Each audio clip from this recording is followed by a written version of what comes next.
বিশ্ব ইজতেমা লাখো মুসল্লির উপস্থিতিতে মুখরিত হয়ে উঠেছে। তুরাগ তীরে চলছে 58তম আসরের প্রথম পর্ব। বৃহস্পতিবার মাগরিবের পর আমবায়ানের মাধ্যমে শুরু হয় ইজতেমার আনুষ্ঠানিকতা। 41 জেলা ও ঢাকার একাংশ নিয়ে শুরু হয় প্রথম পর্বের প্রথম ধাপের ইজতেমা। এবার 46টি দেশ থেকে 1107 বিদেশি অতিথি এসেছে। আখেরি মোনাজাতের আগ পর্যন্ত আগমন ধারা অব্যাহত থাকবে। শুক্রবার সকাল 10টা 40 মিনিট পর্যন্ত ইজতেমায় বিদেশি খিস্তায় দায়িত্বরত একজন সরকারি কর্মকর্তা এ তথ্য নিশ্চিত করেন।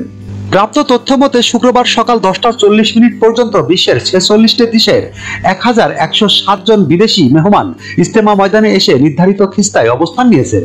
তার মধ্যে উর্দুভাষী 718 জন, ইংরেজিভাষী 300 জন, আরবিভাষী 89 জন।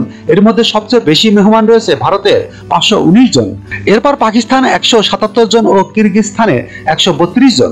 46টি দেশের মধ্যে Afghanistan, Australia, Canada, Ethiopia, Bharat, Oman, Saudi Arab, Yemen, Kyrgyzstan, দক্ষিণ Africa, Thailand, Pakistan, France, Japan, Malaysia, যুক্তরাষ্ট্র, আলজেরিয়া, মিশর, সিঙ্গাপুর, জর্দান ও রাশিয়া অন্যতম। যখনকার খবর তখনই দেখতে চোখ রাখুন সুন 24 টিভিতে। চ্যানেলটি সাবস্ক্রাইব করুন।